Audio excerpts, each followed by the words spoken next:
What did you do with the first month that you went self-employed? It's a question that I'm asked often by my friends that are dabbling with the idea, because everybody thinks that self-employed is you being sat there watching morning TV, chowing down on cereal till 2 o'clock in the afternoon in your sweatpants. But in all honesty, my first month of being self-employed was do or die. I'd just been pushed out of a web design company that I'd helped start at the age of 19, 20. Investors had come in and decided that the 19, 20-year-old is not a viable option to run the company, and we kind of clashed.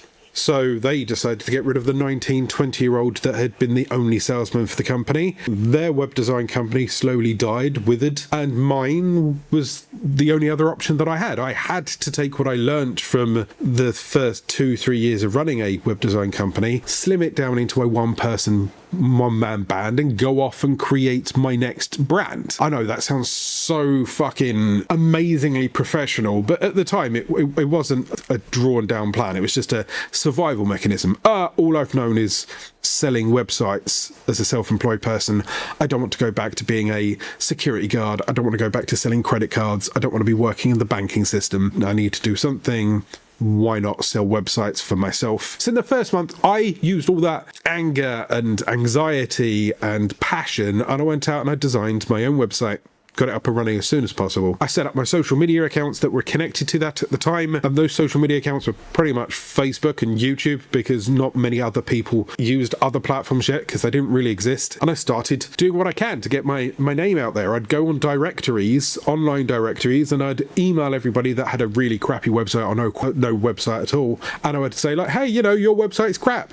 We can certainly help you. Look at my prices. And that worked. It really did. At the birth of web development back then, advertisement would still be fairly cheap because Google AdWords hadn't really fully launched just yet. And see, the problem between web development and, say, if you are someone that sews for a living or does crocheting or bakes cakes, right?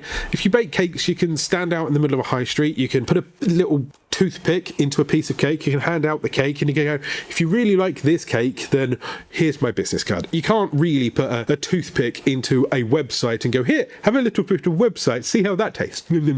But the first month is the real energy the most energy that you'll ever have, for that matter. So what I suggest in that first month is you bundle up all of that energy, write down on your first day everything that you want to achieve within that month, and go out and fucking do it. That way the business cards won't get forgotten, or the website won't get killed off. That energy that has you in the first month out of anxiety or fear or excitement, that has you awake 18, 20, 22-hour days, that fuels you, use that to truly build out the foundations of your fire, or building your house, or whatever analogy that you want. You need to have a good solid foundation, and that passion in that first month will truly drive you forward. And then you have to really work on that roadmap and grind going forward. The roadmap is here.